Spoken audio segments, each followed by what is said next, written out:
going on, everyone, and welcome to TTG Mastermind. TTG Mastermind is for anyone that has their own business, wants to start their own business, is looking to develop their business and professional ideas, and or anyone that is looking to be empowered and supported from where they are right now to where it is that they envision themselves.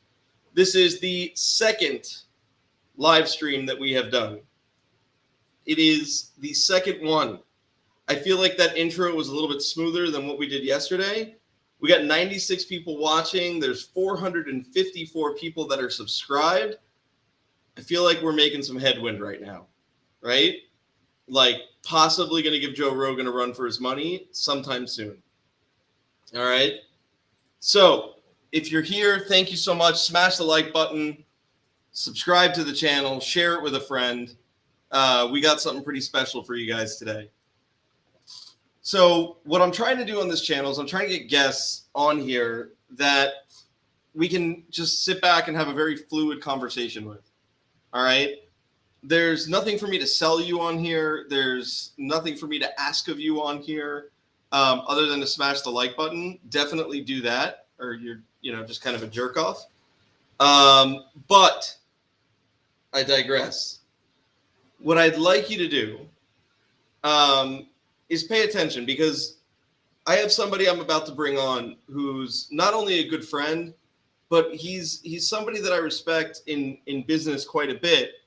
And he's part of a company that you all, if you're a True Trading Group member, you all know, because we offer their products on our site.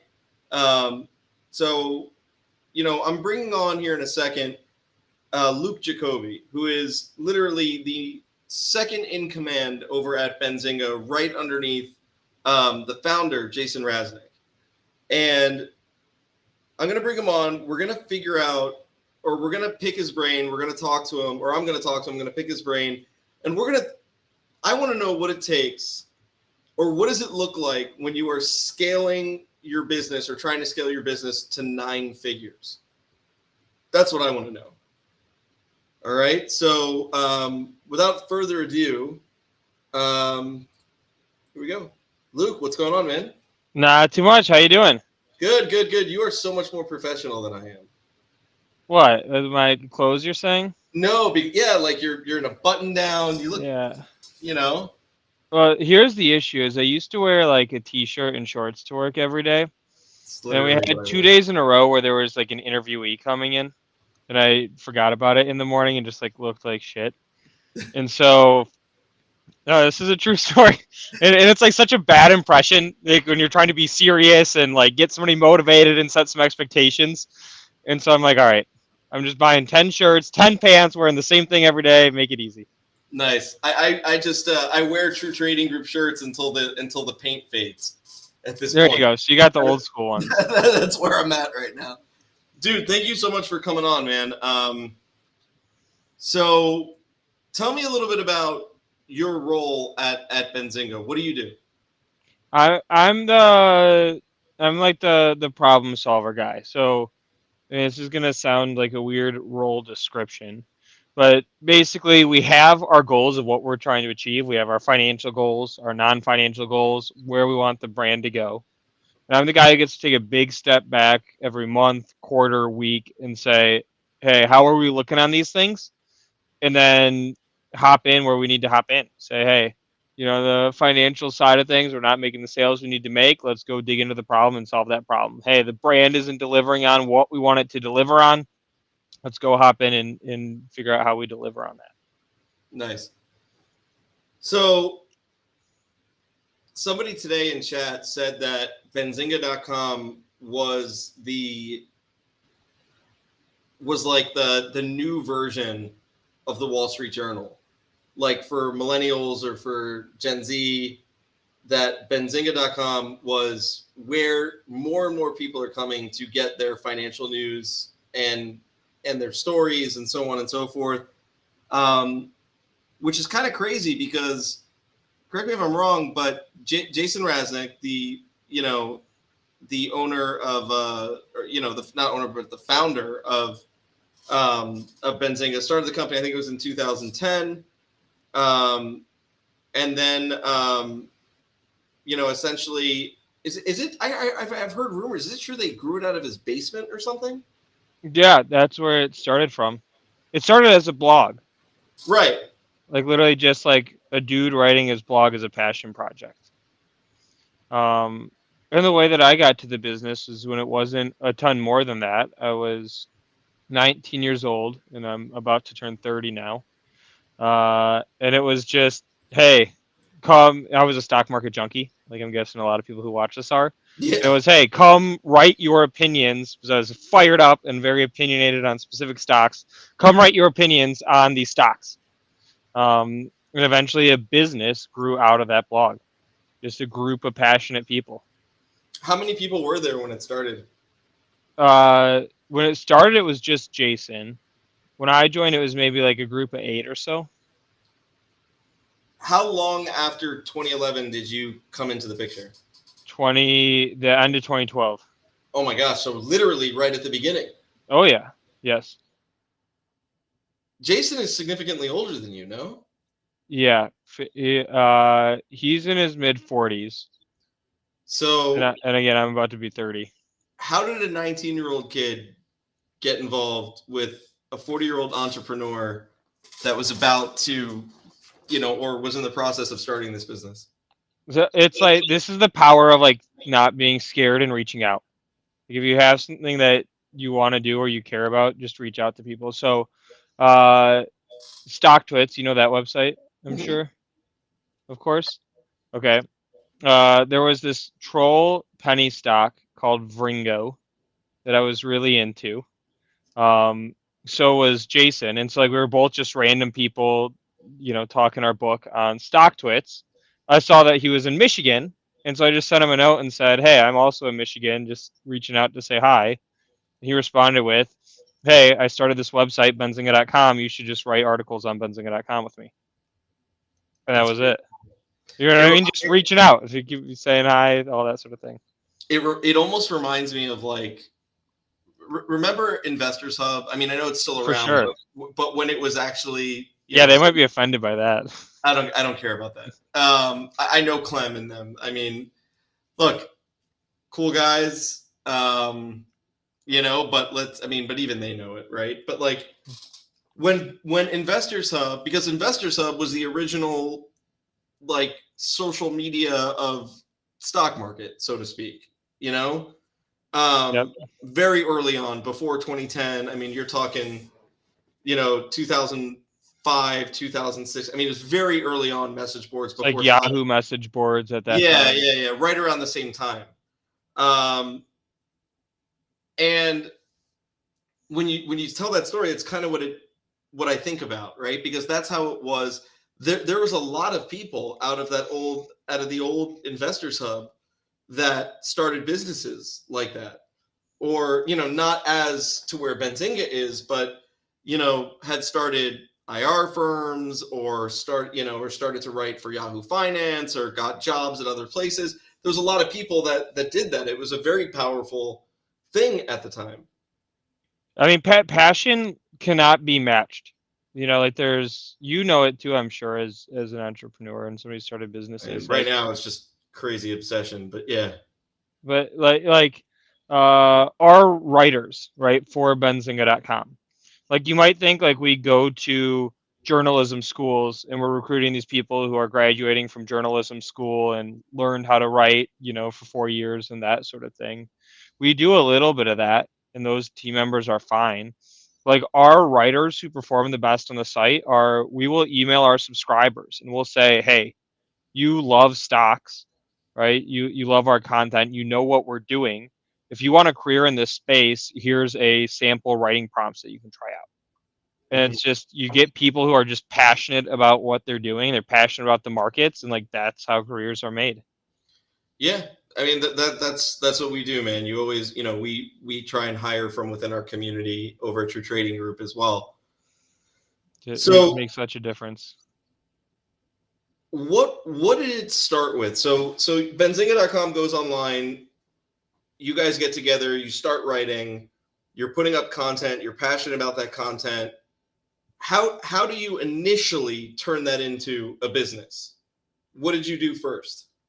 Yeah, so you've got a group of people who are writing about stocks, and what we were doing is we were specifically writing about smaller cap stocks, right? We weren't writing about at that time IBM, Apple, some of those Microsoft, like Hmm. like the hot big mega cap names. There's already so much coverage and so many opinion on those names. We were writing about these smaller cap, more interesting stocks, like the one I mentioned is this patent troll company. um, I since reconnected with that person like about a year ago, the CEO of that stock, saying like, "Hey, thanks for like accidentally launching my career in this business for me." It Nice. was pretty cool. Like he had no like he didn't get it, but it was very cool for me. Um, but we were writing about these small cap stocks. Nobody else was writing about those, right? Wall Street Journal doesn't cover those stocks. CNBC doesn't cover those stocks. Mhm. Yahoo Finance reporters don't cover those stocks. Nobody cares. They're too small for institutions to invest in. Retail does care. And so back when Thinkorswim, before it was even with TD Ameritrade, which is now with Schwab, Right. um, when Thinkorswim was a standalone company, somebody there found this content we were doing on small cap stocks and said, "Hey, can we take these articles, put them in Thinkorswim because we have literally nothing on small caps, and we'll pay you for it?" Oh my We're God. like, "Whoa, we're about to get a ton of users, and they're gonna send us a check. We're just Right. doing this for fun." Where's the catch? Yeah, exactly. Yeah. Um, and so that's really how the business got going. And like stage two was okay. You get one of those. Just spend a ton of energy on reaching out to every other outlet on the internet and saying, "Hey, we have this content on stocks that nobody else is writing about. You have a hole. All your pages are blank for these small cap stocks. Let us plug that hole." And So that was it.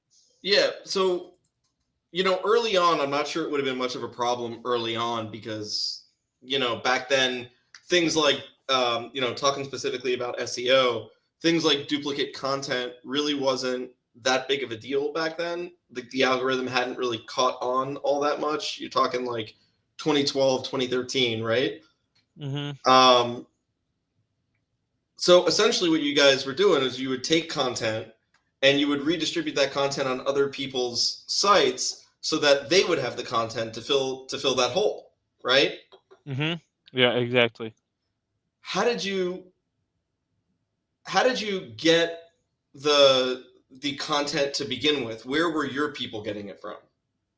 Or It not now, just like I'm not going to ask you about anything proprietary. I just mean like early on, like how did they, because there wasn't the same type of access that you have right now either back then.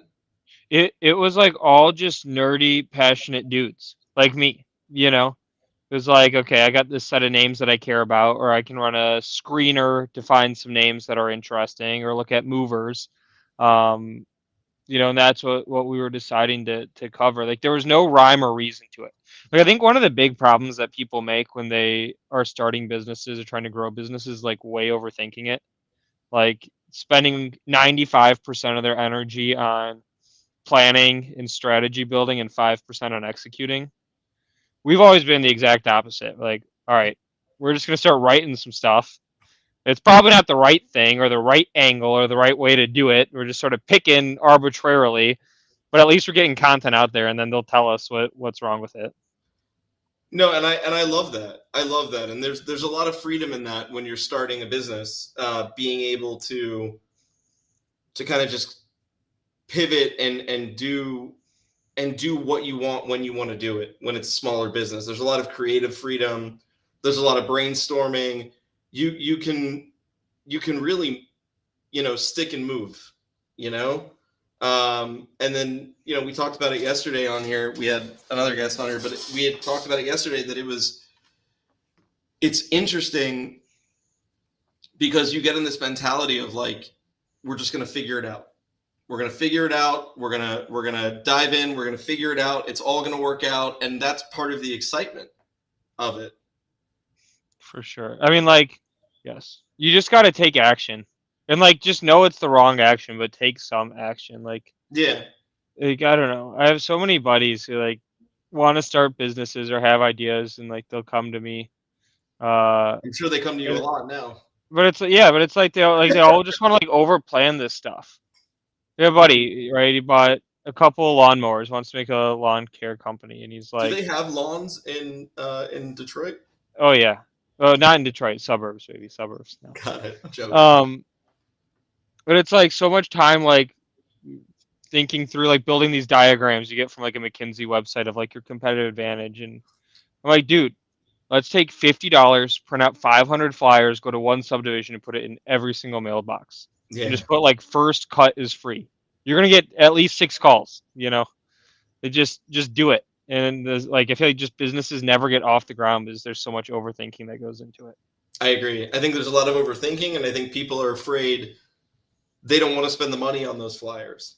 They don't Hmm. want to spend the money on the Uber or the taxi or the gas money that it'll take to drive them around to these places. You know what I mean? Because it's not guaranteed. It's not a 9 to 5. It's not a guaranteed paycheck. You're the Hmm. one taking the risk. You're investing in yourself, and even I know that's relatively a small amount, but even still, people are afraid to take that action. 100%. Um, all right, so you guys grow. When did it turn into this passion project that was kind of like surreal to think that you guys were getting users and making money? Um, when did it turn into something more where you realized, oh shit, this is now something completely different. This is a real business. It was. All right, I got a bad story to share. Sorry, So, nobody so, all nobody watches this channel yet, so you're safe. right, ready? Okay, so, um, like, I'm gonna go forward and a little bit back, but for the first 5 years of the business, we made like literally no money. Like, I worked on Benzinga for a year and a half for I think literally $100 a week just to cover most of my gas. Like we made like for 5 years we made like no money at all. Just building, and like the focus of the building was just like I said, writing differentiated content and then reaching out to places day in day out, building relationships to get them to take our content. Um, I mean that was it. And you don't make money at that stage. That's just building the brand and like getting the business set up. On April Fools in maybe 2013 or something like that, we had a guy. Keep in mind, we're just young 20-year-old entrepreneurs working on this thing. He wrote an April Fool's story that said, I think it was Apple is buying Tesla. Somebody was buying Tesla. Right. And at the very last sentence, like it was like read like a real story. Like it had a price in there, a price per share evaluation. Ah, And literally okay. the last line was April Fool's, and the stock moved. When was this? 2013, I think. I saw this. We were like, oh shit. Look what we did. Whoa. um, that was a moment for me, I think, where I'm like, you don't see the reward financially, but you see like, okay, our content is now in enough places. It's not just me sending it out from a random Twitter account with 18 followers. Enough places that we move the price of a large cap stock, um, which is like a surreal feeling. How and it was essentially you got to that point because the content that you were putting out had to have resonated well with your audience. It had to have been authentic. It had to have provided some sort of value. So that's why even when something like that as a joke was put out, people responded to it because there was a level of trust, a level of familiarity. There was something that had already been built at that time. And I think that it's cool that, I mean, it's not, obviously it's not that part, but you know what I mean. You know? Yeah. Yes. Um, how many people work at Benzinga roughly? 200 now. 200 people. Yep. And I'm the last man standing from the original crew. yeah. And so 200 people, that's a lot of people. We have 30. Um, we have 30. But why did the other people fall off? Why did they leave? It's a grind, man. Especially early stage. I mean, even now. Like I do this to myself because I'm a psycho, but like I haven't slept more than 4 hours a night in a couple weeks, at least on the weeknight, you know. And when you're super, super early mode, like that's sort of what you have to do. Like we're all day, we're reaching out to partners, trying to build relationships, get them to take our content, network, etc. And be like after dinner, come back and then write, you know, for 8 hours because you got the same people who are trying to do the content outreach are the same guys who are writing. We're trying to like figure out how to code the website ourselves, you know, and that's sort of like that early stage grind. And when it takes, you know, a few years to start really making money off of it, I mean, it's tough to grind it out through that. I had the benefit of being 19 to let's call it 24 for that period of time. It Right. didn't matter. I lived in I shared a bedroom in like a house in the hood for $150 a month. That's all I Nice. needed, you know. So that's where it Yeah. can be a little tougher. So when did you did when did you actually start to make money? And I don't need you to share dollars, right? Like amounts, but when did it go from this is paying my gas bill to holy shit, I'm now doing something that is going to provide for myself and potentially for my future? When did that happen? Um, it started in like 2016. Is when I always believed in the business. There was like no doubt, like zero doubt about that ever. Why? Why did you believe in the business? Um, because I am like the type of person who believes that like anybody who puts their mind to something will do it, including myself, right? Including you, including everybody in the chat out here. And since this is what I was obsessive about, I always believed. Like I didn't know when, but I always believed. And like, you know, Do you my think it, parents, girlfriend's parents would all like everybody wanted me to get like, you know, go work at JP Morgan or something like that. But what were you gonna say? no, no, no, no. I didn't want to interrupt you. Yeah. So they were telling you to go work at these other places. You didn't.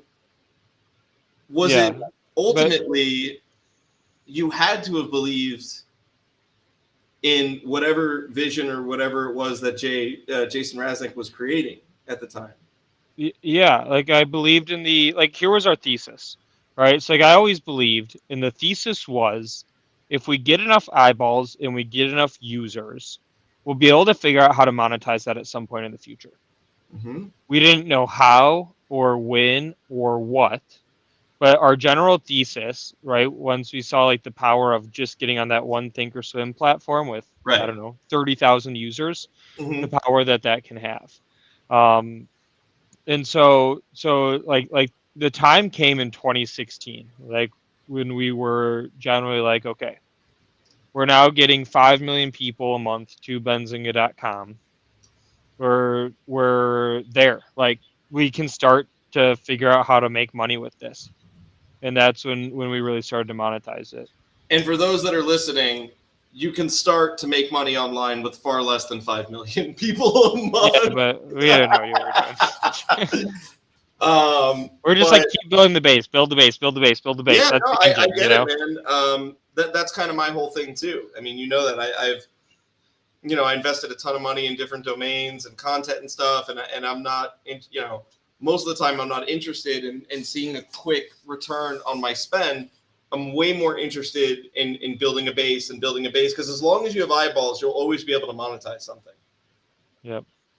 Always. Yep. So, not just the eyeballs. I don't want to do that, but there will always be something of value.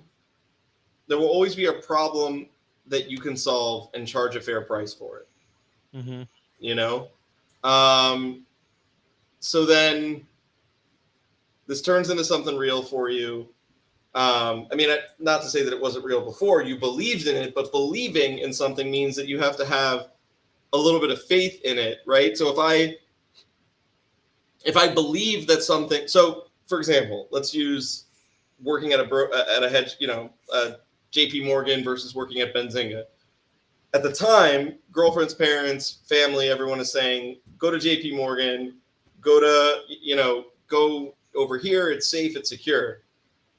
You you had a belief that this was going to be something, but I'm willing to wager it was also more than that, because I know that you and I are pretty similar in this aspect. Having the freedom to kind of take an idea that's in your head and make it into something in real life and to run with that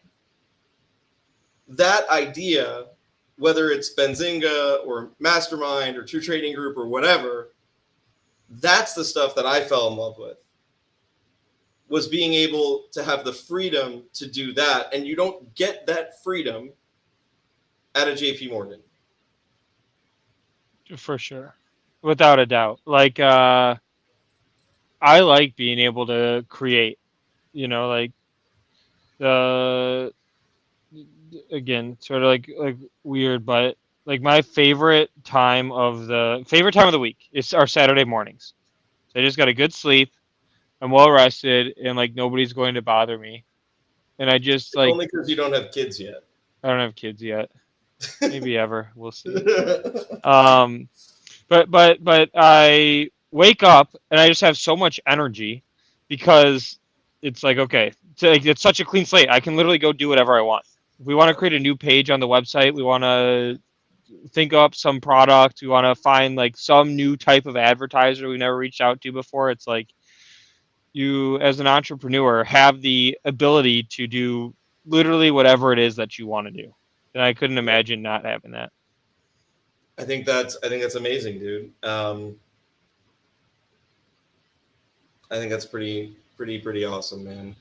And so you go forward, and eventually Benzinga just keeps getting bigger. Your user base keeps getting bigger. How much traffic do you get a month now? I don't want to misquote, but isn't it between like 13 and 20 million or something like that? Yeah, we get close to 20 million visitors a month on benzinga.com. But then also keep in mind our content is in every online brokerage in the US. So that's in addition to that 20 million, I mean, it's on, your Fidelity, E-Trade, Schwab, Interactive Broker, TradeStation, go down to every online brokerage in the US. And then also on like a lot of the big portals like Yahoo Finance, MarketWatch, MSN, etc. So our guess is about 60 million in total readership. Okay.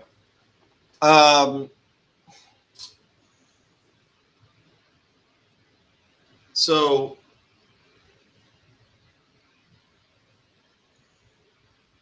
I got two topics that are completely different that I want to get into, and I'll just go to this one first because it's funny and easy, and then we can go into the big topic. But Right.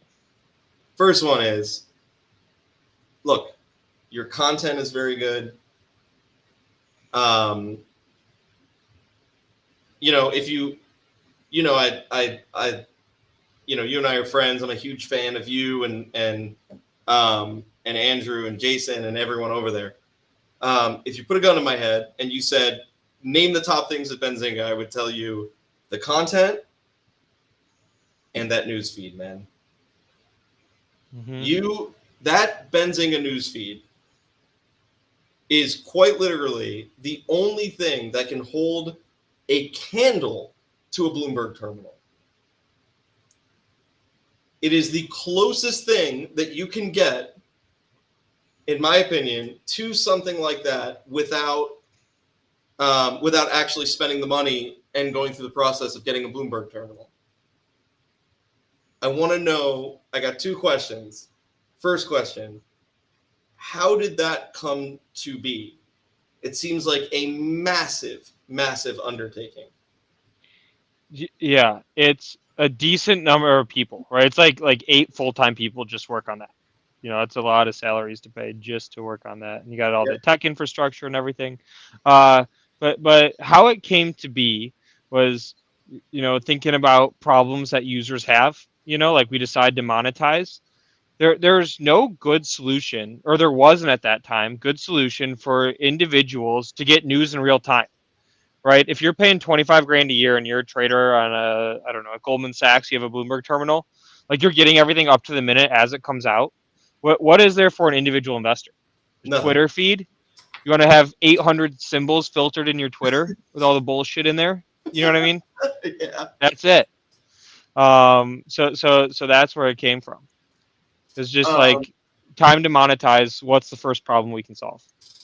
how do you get it so much faster than Yahoo Finance? And if it's a proprietary thing, you don't need to disclose. But like, I mean, look, for those that don't know, if you're on here, a True Trading Group, we pay Benzinga. They allow us to offer the Benzinga news feed to all of our members for being a member of True Trading Group, and that they have their own products attached to it over there. But what we have noticed is that it is sometimes 20 minutes faster than something like Yahoo Finance. How is that happening? So we've gotten really good at knowing where content originates or like where information originates over time, right? Like it could be on like a company's investor day, right?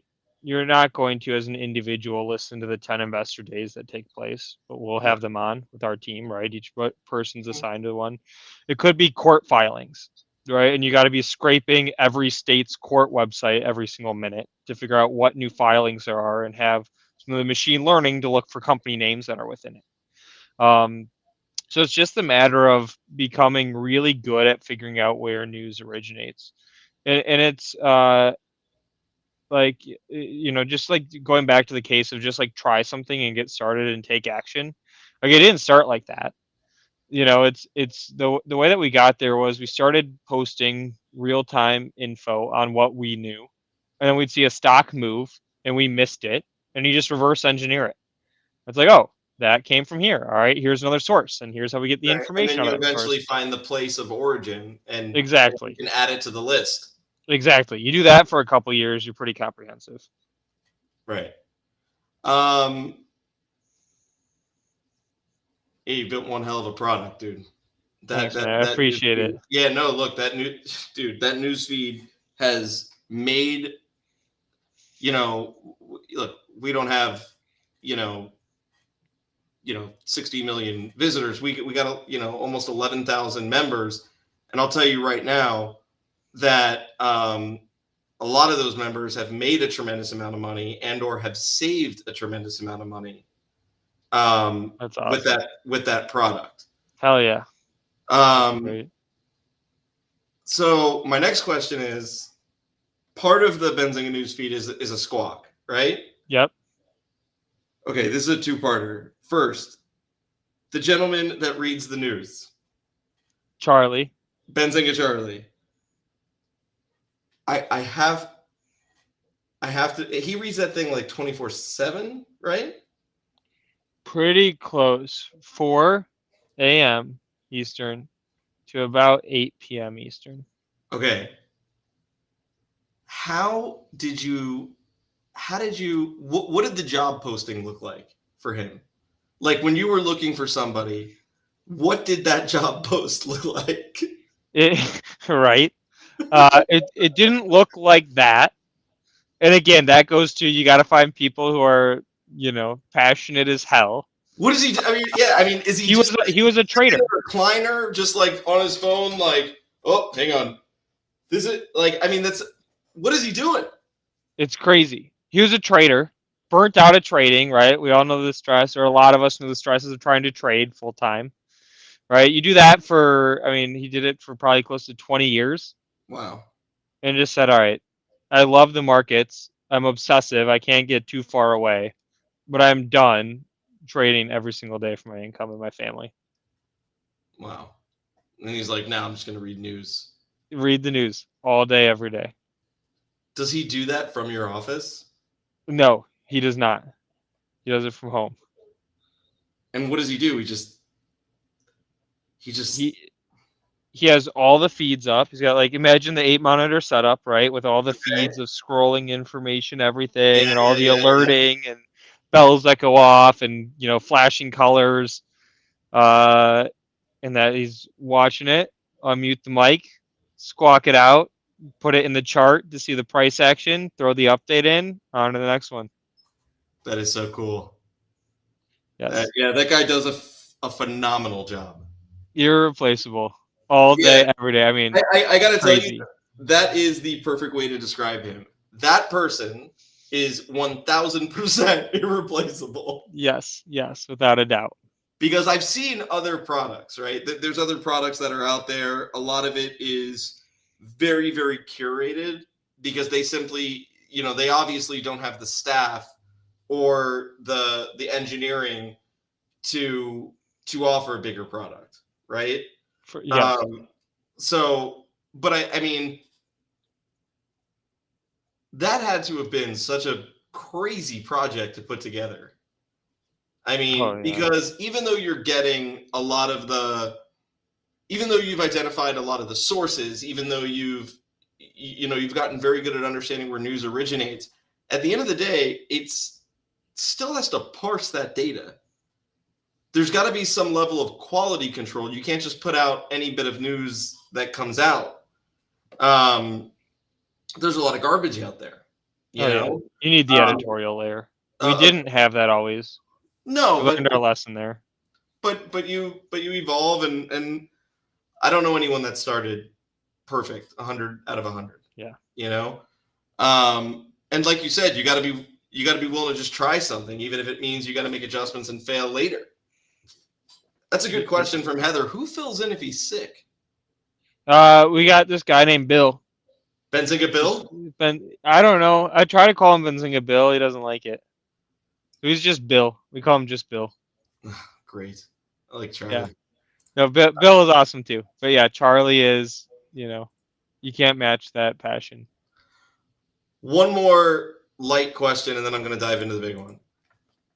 Where did the name Benzinga come from? Um, so Jason, who founded it, this Mm-hmm. is a cool story. When he was growing up, he couldn't read, and his parents were told he'd never be able to read. And so one of the activities he used to do was make up words. It was like his speech therapist or tutor, whatever. They would Wow. have you like literally just make up words and say them. Put the letters together. What does it sound like? And Benzinga was one of the words that he made up in and as a little kid, it was like one of the words that stuck with him. And so when it was time to start a company, that's what he used. That's one of the coolest stories I've heard on how to name a company. Totally cool, right? It's like That a is, goosebump story. man, yeah, absolutely. I was just gonna say that is super cool, man. Did it have a meaning for him, or it was just like, It was. It's like the meaning is like it's like a perseverance meaning, you know. mm-hmm, Like that was the struggle and the grind he had to go through when he was 7. Starting a company is going to be a struggle and the grind with its ups and downs. right? And carry that theme through. That's pretty incredible, man. That's a Yeah. very, very cool story. All right, it's 6:30. We got another 15 minutes or so. I'm gonna save the best part of this for last. I'm very Benzinga, eager to see where this is going. Benzinga was I don't know if the right term, bought out, invested in, bought out, or bought a piece of. Yeah, majority acquisition. Majority acquisition. Some company came along and they bought a very large portion of Benzinga for $300 million. Correct? Correct. Yep. Valuation of the business at 300 million. Right. But then actually paid that amount of money. Mm-hmm. And you're Yep. still showing up to work. Every day, 7 a.m.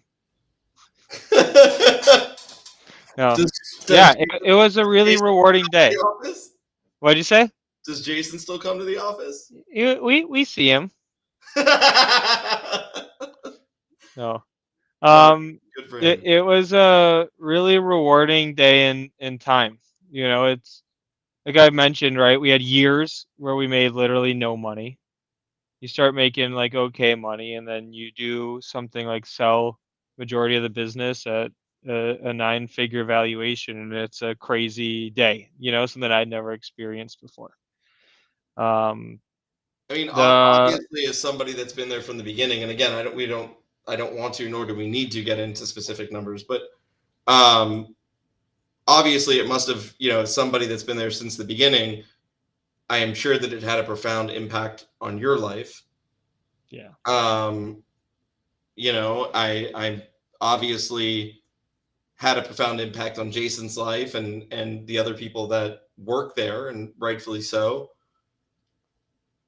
Was there any part of you at the time that once you got past this incomprehensible amount of money that most people will never be able to truly, that I have a hard time fathoming, right? Mm-hmm. Where you kind of felt like, oh shit, it's not ours anymore. Yeah. So yes. Especially at first. So as a private equity firm that bought us, a financial buyer, and when we were looking at doing our deal, we had other options on the table, including from big household name media sites. Mm-hmm. Um, those sites, like what they wanted to do is say like, hey, we don't have a stock market division. We're just going to call you, rename you whatever we're called, and boom, now we got a stock market website, and we have a new vertical now. We got to keep our own identity with the buyer who had us, right? We spent a lot of time, hours, days going over the vision and what we think the next stage looks like and what they think the next stage looks like, Mm-hmm. and making sure we have some alignment there. But it was definitely like the first couple weeks where they call and they'd be like, hey, can you send me your financials for October? They're like, no, it's my financials. Piss off. Why do Right. you care? I'm working on it. There was definitely a couple of those moments. But like the thing that like once you got over that hump, it's sort of like an ego hump. It was an ego hump. Mm-hmm. Once you get over that ego hump a little bit. Is is it an ego hump, or is it like the stuff that you were able to do initially? Like you said, you have an idea, you run with it. You want to do something, you just do it. You didn't have to worry about, because now somebody's put up an incredible. Somebody put up enough money to buy a small country, into this business, and obviously you don't want to, you want to deliver for this, so it's almost like things have to be, I feel like, for me anyways, it would be like there would be a lot of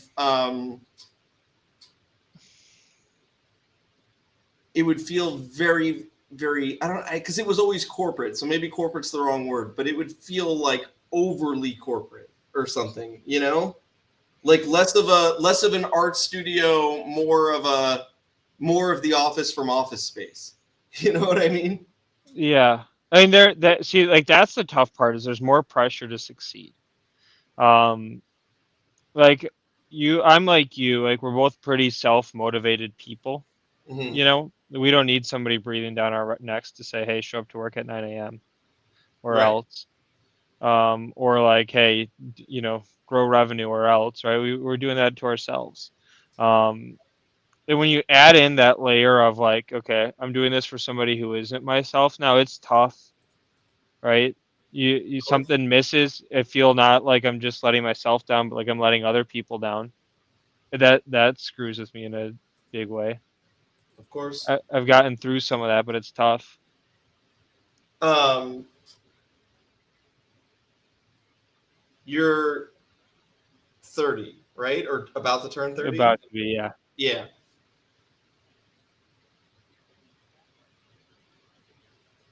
When, not saying that I mean, so do you ever think to yourself, like, what's next? What do you do? What do you do next? I mean, you're still very, very young. Um, you were part of a company that, you had a huge hand in making extremely successful. Are you, and obviously you're going to stick with that company until forever if you want, but maybe until the time is appropriate for you to do whatever is next for you. What do you think about when you think about what you want to do next, or are you at a point where you're like, you know what, I'm going to ride this out and then I'm done? Yeah, it's like here's one of the advantages that I think we have as entrepreneurs is like you can have a day where you're like so burnt out, Yeah. right? Like that was my day today. I was just fighting all day. I'm not a fighter. I'm a lover, I have to fight with people all day, internal, external, lawyers, it's a grind. Um, but like as an entrepreneur, you take a step back and be like, okay, I can do whatever I want next. We have this platform, right? Like here's everything that's already going for us, this brand, this audience, etc. Um, like I can just go and create off of that. And that's something that's been important for me to get out of the uh hey, you're doing the same thing day in, day out for so long and it's not yours. Like as an example, I always have side projects going. One of my side projects right now is we're launching Benzinga Sports. Nobody knows about it outside of the people who are on this live stream right now, and one person I'm working with internally. Um, but it's like those are some of the sanity Yeah. projects So you need. guys, don't say anything about Benzinga Sports yet. Keep that here. Yes. It's like we only have 454 subscribers. We're good. Yeah, we're good for now. When I come back a year from now, you won't be. Well, well, hopefully by then it'll be, totally public and crushing it and, beating Dave Portnoy down with his own pizza. Exactly. I will say this though, if I ever do something next, I'm like not doing. I need a break from internet stuff. A break from internet stuff. Yes. How are you gonna do that, dude? I don't know. Maybe I'm overly romanticizing some nice local business. Like what? Like a cafe? Yeah, cafe. Like I have this dream of opening a boutique hotel, like a nice high-end boutique But hotel. you still have to have a website for it. Yeah, yes, for sure. Like you need internet as a part of any business nowadays. But like, I don't want to work with software engineers I need a break from that. I hear you. What would you say the biggest, as someone who's an entrepreneur and running this business, right? Mm-hmm. Do you feel like in the back of your head, no matter how successful things are, no matter how many members you have, do you go through periods where you see sales go down, you see sales go up, and then you even still with all this proof that things are going to be okay, still kind of feel that pressure still to make it work? Yeah, for sure, without a doubt. Um, like personally and professionally, it's like here's what I'm working towards. I'm not there yet, but what I'm working towards is always happy but never satisfied. Yeah. Rather than being just like the ball of anxiousness or what's happening next. Yeah, Um, I'm not there either, buddy. yeah, I'm it'd be a always. great place to be, right? I don't know anyone that is. I mean, I'm always anxious, like not like overly anxious to where I'm not able to do anything, but I always feel a little bit of anxiety, because it's your thing, There's something to be said for, you can't, most people show up and collect a paycheck. Yep. There's a handful of people that show up and make their own paycheck and are their own safety net. And it's hard to be motivated to consistently do that if there isn't a little bit of anxiety there, right? Just like there's healthy fear, and unhealthy fear, there's a healthy level of anxiety and obviously an unhealthy level of anxiety. Yeah. And but yeah, I hear you. It'd be nice to just be like, happy but like never satisfied. I feel like you have to have a tremendous amount of money in the bank to walk around and be like, I'm happy but not satisfied. You know what I'm saying? Like, Yeah, we need to be driven by guilt and fear. right. I mean, dude, I'm Jewish. That's exactly Yeah, there you like go. how my people have lived forever. So, Right. um, Yeah. what would you say? I think, if we're doing like a takeaway from this, right? I think the biggest takeaway that we got from this is as follows, and I'll kind of sum it up, and you tell me if what you think. But I think what people heard, and this is something we talk about in Mastermind all the time, is the is that showing up and putting one foot in front of the other, even if you don't, even when, and most of the time when you don't have reassurance that everything is going to work out, but just showing up and putting one foot in front of the other is a at least 80% of all of this. Just, like you said, just do it. Just try something. You know, um, the other part, that was huge. The other part of it is, what we just talked about. I think being willing to, bet on yourself, being willing to put in the effort, not having to have somebody stand over your shoulder and breathe down your neck, but to do something that, that you're motivated to do. And last but certainly not least is, I want everyone to really understand who they're looking at on here. And I'm not trying to oversell this, but the gentleman that you're looking at on the screen is number 2 person in charge of a company that, what was it, a year ago? Was it 1 year ago? Yeah.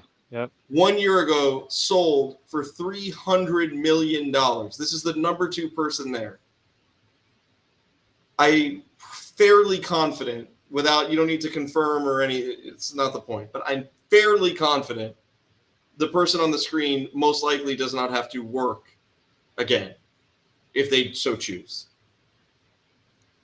Yet they choose to continue to go into work because it means something to them. That is a testament to finding something that you love and running with it. And figuring out and believing that if you do that, I mean, it sounds cliche as all hell, but it's real. You do what you love and the money will never be an issue. It'll always somehow end up working out one way or another. Yeah, you're passionate, and again, like to take action is so big. Like, can I tell one final Yeah, story for you? please. There we have this product at Benzinga, which is our best-selling product that we have. It's called "Why Is It Moving?" It's the one sentence reason why a stock that's having abnormal movement is trading higher or lower on any given day. One sentence again, why the stock is up, why the stock is down. The old days used to be that if you want to figure out why your stock is up or down, you're either scrolling through Twitter, which is a pain in the ass, or you're going through Yahoo Finance and you're opening up 8 articles, half of which are automated, to actually figure out, okay, here's what's causing the stock to move up or down. It was like a dream idea value prop that I had to have like that a product that's literally just the one sentence reason why the stock is higher or lower. Um, and what I did, like I was just so passionate, like this solves the real problem. And what I did was I just did all that content, literally wrote out by myself for one day all the reasons the stock is trading higher or lower, made it into a pretty PDF, and then spent the next year reaching out to every brokerage in the US trying to explain the value prop to them That is of, so cool. hey, users are not going to leave your website to go to Yahoo Finance. They are right now. Believe me, I'm a user, and just like making that plea. Um, I was 24 when I did that. And I got Fidelity, E-Trade, and TD Ameritrade as customers over the next 2 years. It's And incredible. there's now over 10 million people every single day who read those reasons why it goes higher or lower. And it was just the combination of I saw it, I was so damn passionate about it, and had no idea how to pitch these companies. I didn't know anybody there. You just go on LinkedIn and start trying to find email addresses, and just actually take action. If I didn't make that shitty little PDF and just jump on it, it would still be an idea in my mind, and I'd be talking to you right now and being like, Adam, you know what would be sweet is if we had this one, and you'd be like, dude, that would be awesome. Right. That would be You super know? helpful. But it's like, there's such a small way to just get started and try it and keep trying and keep trying and keep trying, and either go on to the next one or it hits. Plenty that haven't hit. Yeah. And that's the thing that people should realize also, is that you got to be able to give yourself permission to fail too, man. You got to just have enough courage to just go with it and figure it out. Yep. So, brother, thank you so much for coming on, dude. I know you're going to get to the gym. I'm going to get home. I appreciate you, man. Cool. Thanks, Adam. And thanks, everybody, for letting me rant. I appreciate it, guys. No worries, man. Thank you so much. All righty. Talk to you soon. Later, buddy. Bye.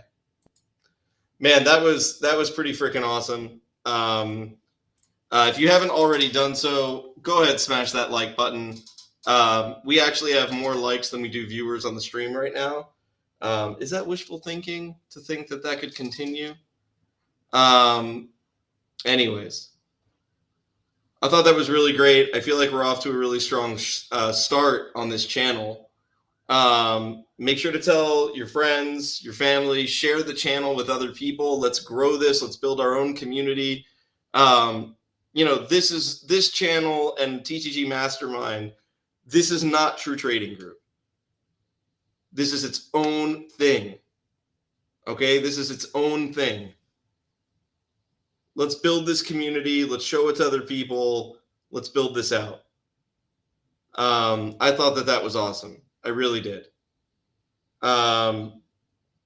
We still don't have a concrete schedule of when we're going live next. I really want to bring on more people like Luke and others. I want to bring them on so that they can continue. I want to keep this podcast live stream feel to it. I think it works well. All right. So make sure to subscribe to the channel. Turn on your alerts on the channel, and I will see where we can go next. I'll see who else I can get to come on.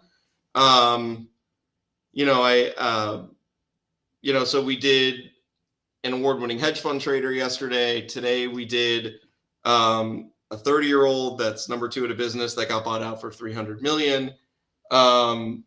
Let's see where we can go next. Let's see what else we can bring on or who else we can keep on. Keep the conversation going. Okay. One of the things that I'm never going to do on this channel is I'm never going to bring people on just to like sell a product, right? Because if anyone's going to sell a product, it's going to be me. All right. I'm just kidding. But I want to bring people on that we can have real conversations with. I feel like that's important. So anyways, that's it. Enjoy your night.